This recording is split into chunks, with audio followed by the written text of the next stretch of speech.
हाँ जी, देख रहे हो विजन पंजाब टीवी, देखते रहो, देखण वाला चैनल है। तो मैं एक बार फिर लैके हाज़र हाँ जी खबरां दी खबर दिल्ली दे सेहत मंत्री फड़े जाते हैं, ईडी वालों कार्रवाई होंदी है तो उस कार्रवाई तो बाद उहदे पक्ष दे विच उहदी पार्टी आउंदी है, अरविंद केजरीवाल आउंदे ने, होर लीडरशिप आउंदी है तो कहते कि उन्होंने असीं हिमाचल दे इंचार्ज भी रखांगे तो उन्हां लई असीं पद्म श्री की मंग भी करते हैं। तो इस सब दे नाल ही अरविंद केजरीवाल होरां दी वो गल वो टिप्पणी एक खदशा सामने आउंदा कि उस जैन तो बाद साडे सेहत मंत्री तो बाद मनीष सिसोदिया के उत्ते भी कार्रवाई कर सकती है ईडी जां केंद्र, उन्होंने भी गिरफ्तार कर सकते हैं। सो अजिही जेकर एक सूबे के मुख मंत्री ये गल आख रहे हैं कि मेरे सूबे के उप मुख मंत्री नूं भी गिरफ्तार किया जा सकता है, बिल्कुल जिस तरह की राजनीति केंद्र करता है जां भारतीय जनता पार्टी करती है वो किसी भी हद तक जा सकते होंगे। भारतीय जनता पार्टी अपने नाल दे साथियों नूं भी डरा के रखण की खेड, विरोधियों नूं भी डरा के रखण की खेड, अंदर की लीडरशिप नूं भी, ते जो करना वो करना, चाहे वो साम बेदंड की कहते वो सारा कुछ, चाहे उन्होंने मतलब कि डराउणा धमकाउणा समझाउणा मनाउणा खरीदना सारे खेड। सो इसलिए वो ईडी नूं किवें वरत रहे ने, इनकम टैक्स विभाग नूं किवें वरत रहे ने, उहदे लगातार असीं वो सारियां परतां भी सब दे सामने आउंदियां रहियां ने। जिहो जे फैसले एक पासड़ हो के लए जाते हैं फिर उन्होंने अमली जामा जां किन्ने सूबियां 'च सरकारां तोड़नियां, MLA तोड़ने, सरकारां बनाउणियां डेगणियां, ये खेड लंबे समय तो हुंदा आ। पहलियां सरकारां इंदिरा राजीव के दौर 'च भी हुंदा आया, कांग्रेस के दौर 'च भी कुछ हुंदा आया कि उस समय इनकम टैक्स नूं CBI नूं जिवें हथियार वजों वरतिया जांदा रहा। ते हुण कोई भी केंद्री एजेंसी, चाहे वो चोण कमीशन है वो भी सवालों के घेरे 'च, चाहे वो ईडी आ वो भी सवालों के घेरे 'च, इनकम टैक्स विभाग भी सवालों के घेरे 'च। सो ये सारियां ते हुण एक सूबे का मुख मंत्री जेकर ये खदशा प्रगटावे कि भाई मेरे उप मुख मंत्री नूं भी केंद्र ईडी के हवाले नाल गिरफ्तार कर सकदा, मतलब कोई बड़ा खेड होने वाला है जां वड्डियां खामियां ने। दोए गल्लां ने कि जां तां केंद्र इस कदर मतलब कि हमलावर हो रहा कि उन्होंने लगता है कि ये विरोधी मजबूत हो रहा, वो कांग्रेस मुक्त की जिहड़ी नीति ते चल रही केंद्र सरकार है जां भारतीय जनता पार्टी बारे कहा जाता कि वो इस नीति चल रही कि कांग्रेस मुक्त का मतलब विरोधियों तो मुक्त हो जाइए, क्योंकि राष्ट्रीय पद्धर की इक्को पार्टी है उन्होंने सामने। सो उसनूं खत्म करना उन्होंने लगता कि खेतरी पार्टियों का असीं वंड के ही रखांगे।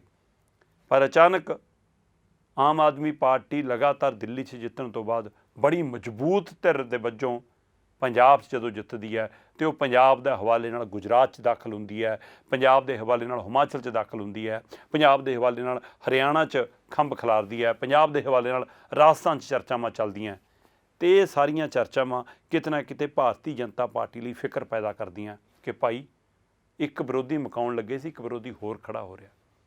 बेशक ਪਹਿਲਾਂ भी अरविंद केजरीवाल दिल्ली जितण तो बाद तुरंत लोक सभा चोणां दे विच पहुँच जाते नरेंद्र मोदी के सामने चोण लड़न, बुरी तरह हारते हैं। उस तो बाद वो दिल्ली 'ਚ आके काम करते हैं ताकि दिल्ली मॉडल, दिल्ली नूं एक उदाहरण वजों पेश किया जाए, चाहे वो प्रचार राहीं, चाहे वो प्रसार राहीं, चाहे वो पैसे की ताकत ते, चाहे सोशल मीडिया की ताकत ते चाहे कुछ ग्राउंड ते काम करके आम लोगों को कुछ राहत दे के वो लोग भी फिर आवाज़ बनते हैं कि हाँ भाई सरकार ने कुछ किया भी है। सो दो ही चीज़ां पैरलल चलियां। सरकार ने दिल्ली 'ਚ कुछ नवेकले ते इतिहासक ते चंगे काम भी किए तो उन्होंने खूब प्रचारिया प्रसारिया भी। सो उस हवाले नाल ते केंद्र नाल समय समय उन्ना क मतलब टाकरा किया, सामना किया कित्थे बोलना कित्थे नहीं है।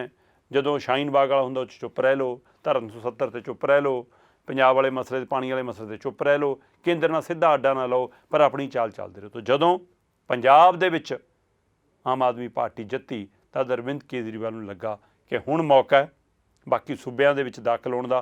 जे 5-7 सूबे असीं जित लए तो फिर असीं 2024 दे विच देश भर की एक राष्ट्रीय पार्टी वजों उभरांगे। तो जिहड़ा सुपना अरविंद केजरीवाल के मन 'च बचपन तो जां सियासत 'च आउण तो बाद, अन्ना हज़ारे के मंच ते आउण तो बाद एक बलबले लै रहा कि हाँ मैं प्रधानमंत्री बनना, वो की 2024 च सच हो सकदा नहीं।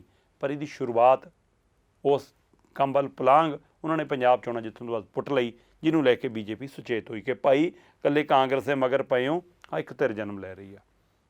ਤੇ ਜਿਹੜੀ ਖਬਰ ਮੈਂ ਤੁਹਾਨੂੰ ਦੱਸਣ ਜਾ ਰਿਹਾ, ਆਪਾਂ ਗੱਲ ਕੀਤੀ ਕਿ ਅਰਵਿੰਦ ਕੇਜਰੀਵਾਲ ਨੂੰ ਲੱਗ ਰਿਹਾ ਕਿ ਮਨੀਸ਼ ਸਿਸੋਦੀਆ ਤੇ ਕਾਰਵਾਈ ਹੋ ਸਕਦੀ ਹੈ, ਸਾਡੇ ਕੁਝ ਹੋਰ ਮੰਤਰੀਆਂ ਤੇ। ਉਹਨਾਂ ਨੇ ਇੱਥੋਂ ਤੱਕ ਕਿਹਾ ਕਿ ਮੈਂ ਈਡੀ ਨੂੰ ਬੇਨਤੀ ਕਰਦਾ ਕਿ ਸਾਡੇ ਸਾਰੇ ਮੰਤਰਾਲੇ ਨੂੰ, ਸਾਨੂੰ ਸਾਰਿਆਂ ਨੂੰ ਇੱਕੋ ਵਾਰ ਗ੍ਰਿਫਤਾਰ ਕਰ ਲਓ, ਇਕੱਠੀ ਹੋ ਜਾਂਚ ਕਰ ਲਓ। ਸੋ ਇੱਕ ਤਰ੍ਹਾਂ ਨਾਲ ਉਹਨਾਂ ਨੇ ਇਸ਼ਾਰਾ ਕੀਤਾ ਕਿ ਸਾਨੂੰ ਇੱਦਾਂ ਈਡੀ ਡਰਾ ਰਹੀ ਆ, ਧਮਕਾ ਰਹੀ ਆ, ਅਤੇ ਅਸੀਂ ਉਹਦੇ ਲਈ ਤਿਆਰ ਹਾਂ। ਪਰ ਜਿਹੜੀ ਖਬਰ ਮੈਂ ਤੁਹਾਡੇ ਨਾਲ ਸਾਂਝੀ ਕਰਨ ਜਾ ਰਿਹਾ, ਕਹਿੰਦੇ ਕਿ ਭਾਰਤੀ ਜਨਤਾ ਪਾਰਟੀ ਅਤੇ ਕੇਂਦਰ ਸਰਕਾਰ ਇੱਕ ਹੋਰ ਵੱਡੇ ਫਾਰਮੂਲੇ 'ਤੇ ਕੰਮ ਕਰ ਰਹੀ ਆ ਕਿ ਕਿਉਂ ਨਾ ਅਰਵਿੰਦ ਕੇਜਰੀਵਾਲ ਤੋਂ ਮੁੱਖ ਮੰਤਰੀ ਦੀ ਕੁਰਸੀ ਹੀ ਖੋਲ੍ਹੀ ਜਾਵੇ, ਕਿਉਂ ਨਾ ਅਰਵਿੰਦ ਕੇਜਰੀਵਾਲ ਤੋਂ ਉਹਦਾ ਸਿਆਸੀ ਮੈਦਾਨ ਦਿੱਲੀ ਹੀ ਖੋਲ੍ਹਿਆ ਜਾਵੇ। ਜੀ ਹਾਂ, ਦਿੱਲੀ ਨੂੰ ਸੰਪੂਰਨ ਸੂਬੇ ਦਾ ਦਰਜਾ ਦੇਣ ਦੀ ਬਜਾਏ ਜਿਹੜਾ ਅਰਧ ਸੂਬੇ ਦਾ ਦਰਜਾ ਉਹ ਵੀ ਵਾਪਸ ਲੈਣ ਦੀ ਕਵਾਇਦ ਹੈ। ਦਿੱਲੀ 'ਚ ਵਿਧਾਨ ਸਭਾ ਚੋਣਾਂ ਦਾ ਫਾਰਮੂਲਾ ਹੀ ਖਤਮ ਕਰਨ ਦੀ ਕਵਾਇਦ ਹੈ। ਦਿੱਲੀ ਦੇ 3 ਨਗਰ ਨਿਗਮ ਸੀ, ਤਿੰਨੋਂ ਨਗਰ ਨਿਗਮਾਂ ਨੂੰ ਇਕੱਠਿਆਂ ਕਰਕੇ ਇੱਕ ਨਗਰ ਨਿਗਮ ਬਣਾ ਦਿੱਤਾ ਗਿਆ। 272 ਸੀਟਾਂ ਨੇ, ਉਹਨਾਂ 'ਚੋਂ ਘਟਾਈਆਂ ਜਾਣਗੀਆਂ, ਇੱਕੋ ਮੇਅਰ ਹੋਏਗਾ ਅਤੇ ਮੇਅਰ ਹੀ ਮੁੱਖ ਮੰਤਰੀ ਵਰਗਾ ਹੋਏਗਾ।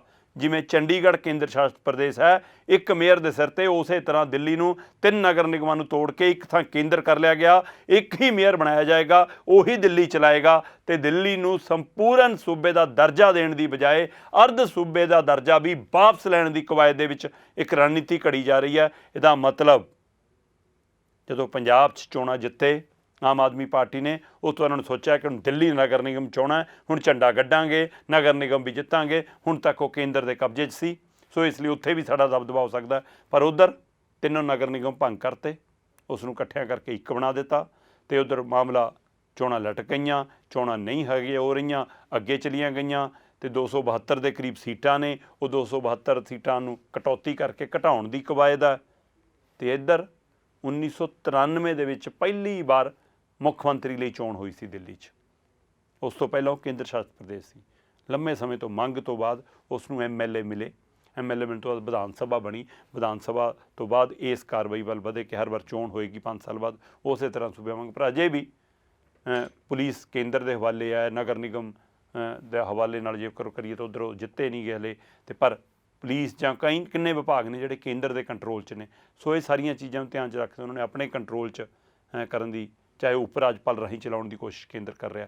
ਸੋ ਪਰ ਇਹ ਸਾਰਿਆਂ ਤੋਂ ਅਗਲੀ ਕਵਾਇਦ ਹੁਣ ਉਹ ਕਹਿੰਦੇ ਕਿ ਕਿਉਂ ਨਾ ਇਹਨੂੰ ਸੰਪੂਰਨ ਕੇਂਦਰ ਸ਼ਾਸਿਤ ਪ੍ਰਦੇਸ਼, ਕਿਉਂਕਿ ਭਾਰਤੀ ਜਨਤਾ ਪਾਰਟੀ ਨੂੰ ਲੱਗਾ ਸੀਗਾ ਕਿ ਕਾਂਗਰਸ ਦੇ ਜਾਣ ਤੋਂ ਬਾਅਦ ਸਾਡੇ ਪੈਰ ਲੱਗਣਗੇ, ਪਰ ਉਹ ਅੰਨਾ ਹਜ਼ਾਰੇ ਅੰਦੋਲਨ ਜਿਹਦੇ ਪਿੱਛੇ ਵੀ ਕਹਿੰਦੇ ਕਿ BJP ਦੀ ਸੋਚ ਕੰਮ ਕਰਦੀ ਰਹੀ ਕਿ ਇਸ ਤਰ੍ਹਾਂ ਅਸੀਂ ਮਨਮੋਹਨ ਸਿੰਘ ਨੂੰ ਹਟਾ ਕੇ ਖੁਦ ਕੁਰਸੀ ਸਾਂਭਣੀ, ਉਹ ਕੁਰਸੀ ਮਿਲ ਗਈ। ਪਰ ਉਹਦੇ ਵਿੱਚੋਂ ਨਿਕਲ ਕੇ ਅਰਵਿੰਦ ਕੇਜਰੀਵਾਲ ਨੇ ਇੱਕ ਵੱਖਰਾ ਰਾਹ ਚੁਣਿਆ, ਅਤੇ ਉਸ ਅੰਦੋਲਨ ਦੇ ਵਿੱਚੋਂ ਇੱਕ ਧਿਰ ਜਨਮੀ, ਅਤੇ ਜਿਹਨੇ ਦਿੱਲੀ 'ਚ ਲਗਾਤਾਰ 3 ਵਾਰ ਮੁੱਖ ਮੰਤਰੀ ਬਣੇ, ਬੇਸ਼ੱਕ ਇੱਕ ਵਾਰ ਥੋੜ੍ਹੇ ਸਮੇਂ ਲਈ, ਪਰ ਲਗਾਤਾਰ 2 ਵਾਰ ਮਤਲਬ ਕਿ ਪੂਰੀ ਤਰ੍ਹਾਂ ਸੰਪੂਰਨ ਮੁੱਖ ਮੰਤਰੀ ਵਜੋਂ। ਤਾਂ ਹੁਣ ਉਹ ਖਤਰਾ BJP ਨੂੰ ਡਰਾਉਣ ਲੱਗਾ ਕਿ ਭਾਈ ਇੱਦਾਂ ਇੰਨੀ ਆਸਾਨੀ ਨਾਲ ਨੂੰ ਦਿੱਲੀ ਸ਼ਾਇਦ ਸਾਡੇ ਕੋਲ ਆਵੇ ਹੀ ਨਾ, ਕਿਉਂਕਿ ਜਿਹੀ ਜਿਹੀਆਂ ਯੋਜਨਾਵਾਂ 'ਤੇ ਉਹਨਾਂ ਨੇ ਕੰਮ ਕੀਤਾ, ਆਮ ਲੋਕਾਂ ਨੂੰ, ਆਮ ਵੋਟਰਾਂ ਨੂੰ ਖਾਸੀਆਂ ਸਹੂਲਤਾਂ ਮਿਲੀਆਂ। ਬੇਸ਼ੱਕ ਪੰਜਾਬ 'ਚ ਉਹੋ ਜਿਹੇ ਨਤੀਜੇ ਜੇ ਨਹੀਂ ਆ ਰਹੇ, ਸ਼ੁਰੂਆਤੀ 2-3 ਮਹੀਨਿਆਂ ਦੇ ਰੁਝਾਨ ਨੇ ਜਿਹੜੇ ਉਹ ਦਿੱਲੀ ਵਰਗੇ ਨਹੀਂ ਹੈਗੇ, ਕਿਉਂਕਿ ਇੱਕ ਵੱਖਰਾ ਫਿਜ਼ਾ ਵਾਲਾ, ਵੱਖਰੀ ਸੋਚ ਵਾਲਾ, ਵੱਖਰੀਆਂ ਧਿਰਾਂ ਵਾਲਾ ਮਤਲਬ ਕਿ ਪੰਜਾਬ ਹੈ। ਇਸ ਨੂੰ ਸੰਪੂਰਨ ਸੂਬੇ ਨੂੰ ਚਲਾਉਣਾ ਇੱਕ ਵੱਖਰਾ ਸਵਾਲ ਵੀ ਹੈਗਾ। ਪਰ ਦਿੱਲੀ ਦੇ ਵਿੱਚ ਜਿਵੇਂ ਅਰਵਿੰਦ ਕੇਜਰੀਵਾਲ ਜਾਂ ਆਮ ਆਦਮੀ ਪਾਰਟੀ ਨੇ ਆਪਣੀ ਇੱਕ ਮਜ਼ਬੂਤ ਪਕੜ ਬਣਾਈ, ਉਸ ਦੇ ਪਾਸੇ ਇੱਕ ਪਾਸੇ ED ਵਾਲਾ ਹਮਲਾ, ਦੂਏ ਪਾਸੇ ਨਗਰ ਨਿਗਮ ਭੰਗ ਕਰਕੇ ਉਹਨਾਂ ਨੂੰ ਉੱਥੇ ਚੋਣਾਂ ਤੋਂ ਲਾਂਭੇ ਰੱਖਣ ਦੀ ਕੋਸ਼ਿਸ਼, ਅਤੇ ਤੀਸਰਾ ਹੁਣ ਆਹ ਪਤਾ ਲੱਗ ਰਿਹਾ ਕਿ ਕੇਂਦਰ ਦੇ ਅੰਦਰ ਸਰਕਾਰੀ ਤੌਰ ਦੇ ਉੱਤੇ ਇਸ ਫਾਰਮੂਲੇ 'ਤੇ ਕੰਮ ਕੀਤਾ ਜਾ ਰਿਹਾ ਕਿ ਛੇਤੀ ਹੀ ਇਸ ਨੂੰ ਅਮਲੀ ਜਾਮਾ ਪਹਿਨਾਇਆ ਜਾਵੇ। ਹੋ ਸਕਦਾ ਕਿ ਆਉਣ ਵਾਲੇ ਦਿਨਾਂ 'ਚ ਰਾਸ਼ਟਰਪਤੀ ਦੀ ਚੋਣ ਹੋਣੀ ਹੈ, ਉਹ ਰਾਸ਼ਟਰਪਤੀ ਦੀ ਚੋਣ ਤੋਂ ਬਾਅਦ ਇਸ ਕੰਮ ਦੇ ਵਿੱਚ ਤੇਜ਼ੀ ਫੜੀ ਜਾਵੇ ਅਤੇ ਦਿੱਲੀ ਨੂੰ ਚੋਣਾਂ ਤੋਂ ਲਾਂਭੇ ਕਰ ਦਿੱਤਾ ਜਾਵੇ, ਦਿੱਲੀ ਤੋਂ ਸੂਬੇ ਦਾ ਦਰਜਾ ਜਿੰਨਾ ਕੁ ਵੀ ਹੈ ਉਹਨਾਂ ਕੁ ਵਾਪਸ ਲੈ ਲਿਆ ਜਾਵੇ। ਇਹ ਤੋਂ ਸਾਫ਼ ਹੈ ਕਿ ਆਮ ਆਦਮੀ ਪਾਰਟੀ ਨੂੰ ਹੁਣ ਦਿੱਲੀ ਤੋਂ ਵਾਰ ਕਰਨ ਦੀ, ਅਰਵਿੰਦ ਕੇਜਰੀਵਾਲ ਤੋਂ ਮੁੱਖ ਮੰਤਰੀ ਦੀ ਕੁਰਸੀ ਲੈਣ ਦੀ, ਉਹਨਾਂ ਤੋਂ ਉਹਨਾਂ ਦਾ ਸਿਆਸੀ ਮੈਦਾਨ ਦਿੱਲੀ ਖੋਣ ਦੀ ਤਿਆਰੀ ਹੋ ਗਈ ਹੈ। ਸੋ ਇਹਦੇ ਉੱਤੇ ਦੇਖਦੇ ਹਾਂ ਕਿ ਕਦੋਂ ਤੱਕ ਇਹਦੇ ਉੱਪਰ ਅਮਲ ਹੁੰਦਾ। ਪਰ ਇਹ ਖਬਰ ਵੱਡੀ ਨਿਕਲ ਕੇ ਆ ਰਹੀ ਹੈ, ਜਿਹੜੀ ਖਬਰ ਅਸੀਂ ਤੁਹਾਡੇ ਨਾਲ ਸਾਂਝੀ ਕਰ ਰਹੇ ਹਾਂ ਕਿ ਇਸ ਲਈ ਹੁਣ ਇਹਦੇ ਲਈ, ਕਿਉਂਕਿ ਸੰਪੂਰਨ ਸੂਬੇ ਦੀ ਮੰਗ ਹੁੰਦੀ ਰਹੀ, ਪਰ ਕਦੇ ਅਰਵਿੰਦ ਕੇਜਰੀਵਾਲ ਨੇ ਖੁੱਲ੍ਹ ਕੇ ਇਹਦੇ ਲਈ ਅੰਦੋਲਨ ਵਾਲਾ ਰਾਹ ਨਹੀਂ ਚੁਣਿਆ। ਕੀ ਹੁਣ ਉਹ ਅੰਦੋਲਨ ਦੇ ਰਾਹ ਪੈਣਗੇ? ਕੀ ਉਹ ਕੇਂਦਰ ਨਾਲ ਟੱਕਰਾ ਲੈਣਗੇ? ਕਿ ਜਿਹੜੇ ਥੋੜ੍ਹਾ ਜਿਹਾ ਬਚ ਕੇ ਚੱਲਦੇ ਸੀ ਕਿ ਸਿੱਧਾ ਨਰਿੰਦਰ ਮੋਦੀ ਨਾਲ ਐਵੇਂ ਨਹੀਂ ਹੁਣ ਟਕਰਾਉਣਾ, ਕਿ ਉਸ ਟਕਰਾਅ 'ਚ ਵੀ ਪੈਣਗੇ? ਕਿ ਉਹ ਆਮੋ ਸਾਹਮਣੇ ਹੋਣਗੇ? ਕਿ ਉਹ ਧਰਨੇ ਲਾਉਣਗੇ? ਕਿ ਉਹ ਪ੍ਰਦਰਸ਼ਨ ਕਰਨਗੇ? ਕਿ ਉਹ ਕਿਸੇ ਸੀਟ ਤੋਂ MP ਬਣ ਕੇ ਲੋਕ ਸਭਾ 'ਚ ਜਾਣਗੇ, ਉੱਥੋਂ ਸਾਹਮਣਾ ਕਰਨਗੇ ਤਾਂ ਕਿ 2024 ਲਈ ਮੈਦਾਨ ਤਿਆਰ ਹੋ ਸਕੇ? ਪਰ ਇਹ ਸਭ ਦੇ ਦਰਮਿਆਨ ਆਹ ਵੀ ਇੱਕ ਖਬਰ ਅਹਿਮ ਹੈ ਕਿ ਭਾਈ ਕੇਂਦਰ ਆਪਣੀ ਦੂਈ ਪਹਿਲਕਦਮੀ ਕਰ ਰਿਹਾ, ਭਾਜਪਾ ਇੱਕ ਨਵੀਂ ਪਹਿਲਕਦਮੀ 'ਤੇ ਕੰਮ ਕਰ ਰਿਹਾ ਕਿ ਦਿੱਲੀ ਤੋਂ ਸੂਬੇ ਦਾ ਦਰਜਾ ਹੀ ਵਾਪਸ ਲੈ ਲਿਆ ਜਾਵੇ। ਜਿਹੜਾ 1993 'ਚ ਉਹਨੂੰ ਮਿਲਿਆ ਸੀ ਉਹ ਦਰਜਾ ਵਾਪਸ ਲੈ ਲਓ, ਚਾਹੇ ਅਰਧ ਸੂਬੇ ਦਾ ਦਰਜਾ ਸੀ, ਉਸ ਨੂੰ ਹੁਣ ਪੂਰੀ ਤਰ੍ਹਾਂ ਕੇਂਦਰ ਸ਼ਾਸਿਤ ਪ੍ਰਦੇਸ਼ ਬਣਾ ਦਿੱਤਾ ਜਾਵੇ। ਇਹਦੀ ਕਵਾਇਦ ਦੇ ਉੱਤੇ ਫਾਰਮੂਲਿਆਂ 'ਤੇ ਕੰਮ ਹੋ ਰਿਹਾ। ਕਦੋਂ ਅਮਲੀ ਜਾਮਾ ਪਹਿਨਾਉਂਦੇ ਨੇ, ਕਦੋਂ ਤੱਕ ਇਹ ਸਾਹਮਣੇ ਆਉਂਦਾ, ਇਹਦੀ ਗੌਰ ਕਰਿਓ, ਅਸੀਂ ਤੁਹਾਨੂੰ ਦੱਸ ਰਹੇ ਹਾਂ। ਚਲੋ, ਇਹ ਸਭ ਦੇ ਦਰਮਿਆਨ ਹੀ ਹਾਰਦਿਕ ਪਟੇਲ ਅੱਜ ਸ਼ਾਮਲ ਹੋ ਹੀ ਗਏ। ਲੰਬੇ ਸਮੇਂ ਤੋਂ ਚਰਚਾ ਚੱਲ ਰਹੀ ਸੀ, ਗੁਜਰਾਤ ਦੇ ਵੱਡੇ ਲੀਡਰ ਨੇ, ਉਹ ਪਟੇਲ ਪਰਿਵਾਰ 'ਚੋਂ ਆਉਂਦੇ ਨੇ, ਪਾਟੀਦਾਰ ਅੰਦੋਲਨ ਚਲਾਇਆ, ਯੂਥ 'ਤੇ ਆਈਕਨ ਬਣੇ, ਅਤੇ ਫਿਰ ਕਾਂਗਰਸ ਚਲੇ ਗਏ ਅਤੇ ਕਾਂਗਰਸ ਕਹਿੰਦੇ ਉਹਨਾਂ ਨੇ ਖੁੱਡੇ ਲਾ ਕੇ ਰੱਖਿਆ ਜੀ, ਮੂਹਰੇ ਨਹੀਂ ਆਉਣ ਦਿੱਤਾ। ਇੱਧਰ ਕਿੰਨੇ ਕੇਸਾਂ 'ਚ ਉਲਝੇ ਸੀ, ਆਪਣੇ ਹੀ ਦੇਸ਼ 'ਚ ਕਈ ਸੂਬਿਆਂ 'ਚ ਨਹੀਂ ਜਾ ਸਕਦੇ ਸੀ, ਉਹਨਾਂ 'ਤੇ ਕਿੰਨੇ, ਕਿਉਂਕਿ ਇਸ ਲਈ ਉਹਨਾਂ ਦੇ ਉੱਤੇ ਕਿੰਨੇ ਮਸਲਿਆਂ 'ਚ ਘਿਰੇ ਸੀ। ਇਸ ਲਈ ਉਹਨਾਂ ਨੂੰ ਲੱਗਦਾ ਸੀ ਕਿ ਮੇਰੀ ਜਿਹੜੀ ਐਨਰਜੀ ਆ, ਮੇਰੀ ਜਿਹੜੀ ਰਾਜਨੀਤਿਕ ਪਕੜ ਆ, ਉਹ ਸਾਰੀ ਕਮਜ਼ੋਰ ਵੀ ਕੀਤੀ ਜਾ ਰਹੀ ਆ। ਸੋ ਇਸ ਲਈ ਉਹਨਾਂ ਨੇ ਫਿਰ ਆਪਣੇ ਆਪ ਨੂੰ ਰਾਮ ਭਗਤ ਦਿਖਾਉਣਾ ਸ਼ੁਰੂ ਕੀਤਾ। ਰਾਮ ਭਗਤ ਦਾ ਮਤਲਬ ਕਿਸੇ ਪਾਰਟੀ ਦੀ ਭਗਤੀ ਨਹੀਂ ਹੁੰਦੀ। ਰਾਮ ਦੀ ਭਗਤੀ ਕੋਈ ਵੀ ਕਰ ਸਕਦਾ। ਰਾਮ ਨੂੰ ਮੰਨਣ ਵਾਲਾ, ਉਸ ਪਰਮਾਤਮਾ ਨੂੰ ਮੰਨਣ ਵਾਲਾ, ਉਸ ਨੂੰ ਕਿਸੇ ਵੀ ਵਿਧਾ ਦੇ ਰੂਪ 'ਚ ਮੰਨ ਸਕਦਾ।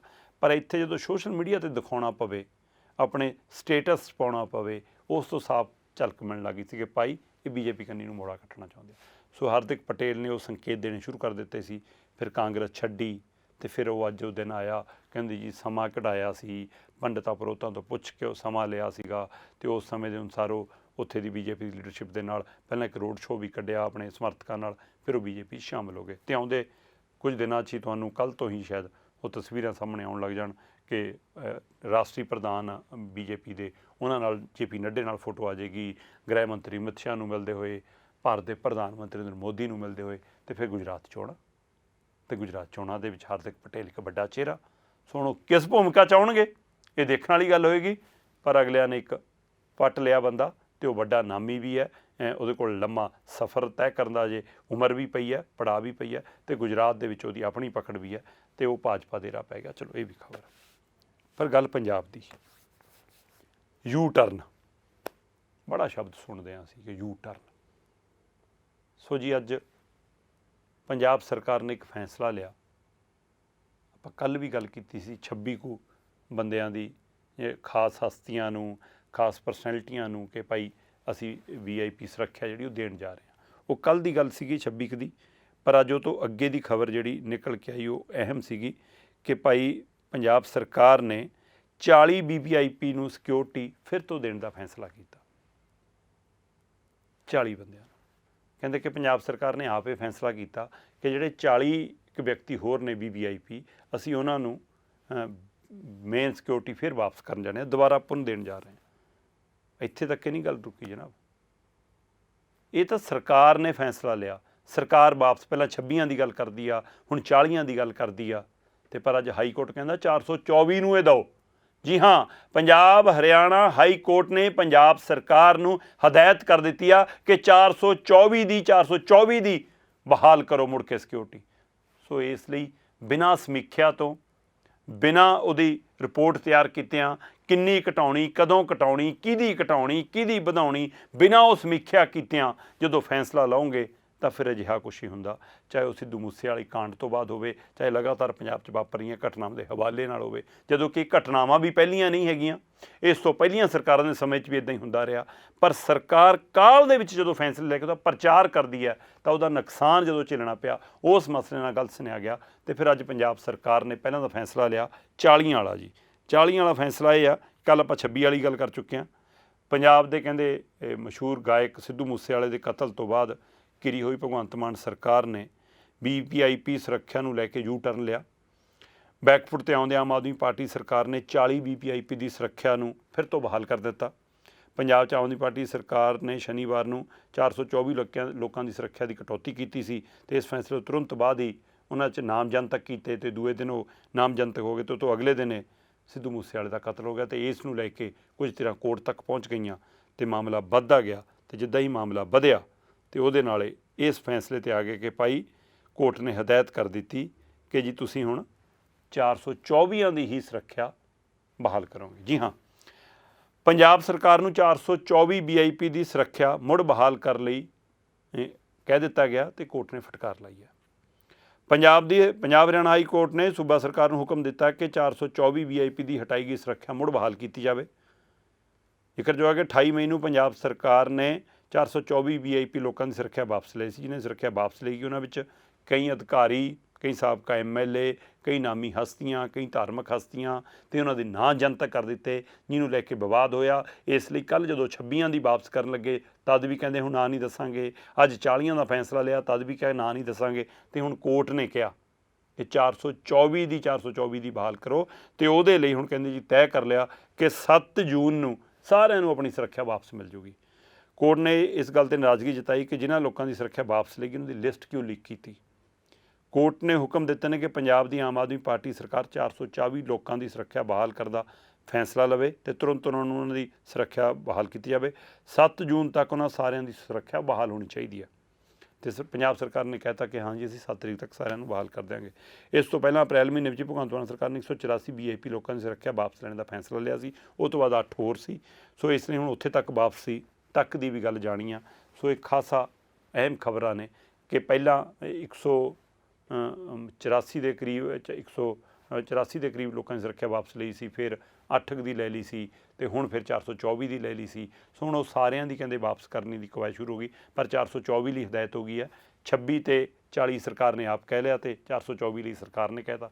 ਸੋ ਲਗਭਗ ਸਾਰਿਆਂ ਨੂੰ ਸੋ ਇਸ ਲਈ ਬਿਲਕੁਲ ਬੇਲੋੜੀ ਸੁਰੱਖਿਆ ਕਈ ਲਈ ਫਿਰਦੇ ਨੇ। ਅਸੀਂ ਲਗਾਤਾਰ ਇਹ ਮੁੱਦਾ ਚੁੱਕਦੇ ਰਹੇ ਹਾਂ, ਚਾਹੇ ਉਹ ਪਹਿਲੀਆਂ ਬਾਦਲਾਂ ਦੀ ਰਾਜ ਦੀ ਗੱਲ ਹੋਵੇ, ਚਾਹੇ ਉਹ ਕੈਪਟਨ ਤੇ ਚੰਨੀ ਦਾ ਰਾਜ ਹੋਵੇ ਤੇ ਚਾਹੇ ਹੁਣ ਭਗਵੰਤ ਮਾਨ ਦਾ ਰਾਜ ਹੋਵੇ, ਕਿ ਜਿਹੜੇ ਦਿਖਾਵੇ ਲਈ ਲੈਂਦੇ ਨੇ, ਸ਼ੋਹਰਤ ਲਈ ਲੈਂਦੇ ਨੇ, ਆਪਣੇ ਮਤਲਬ ਕਿ ਸ਼ਕਤੀ ਪ੍ਰਦਰਸ਼ਨ ਲਈ ਲੈਂਦੇ ਨੇ। ਅਜਿਹੇ ਲੋਕਾਂ ਦੀ ਸੁਰੱਖਿਆ 'ਚ ਕਟੌਤੀ ਹੋਣਾ ਚਾਹੀਦੀ ਆ, ਪਰ ਉਹ ਸਮੀਖਿਆ ਕੀਤੀ ਜਾਵੇ ਉਹਦੇ ਨਾਲ ਪੰਜਾਬ ਦੇ ਉੱਤੇ ਆਮ ਲੋਕਾਂ 'ਚ ਕੋਈ ਡਰ ਪੈ ਨਾ ਹੋਵੇ, ਜਿਹੀਆਂ ਘਟਨਾਵਾਂ ਨਾ ਵਾਪਰਨ।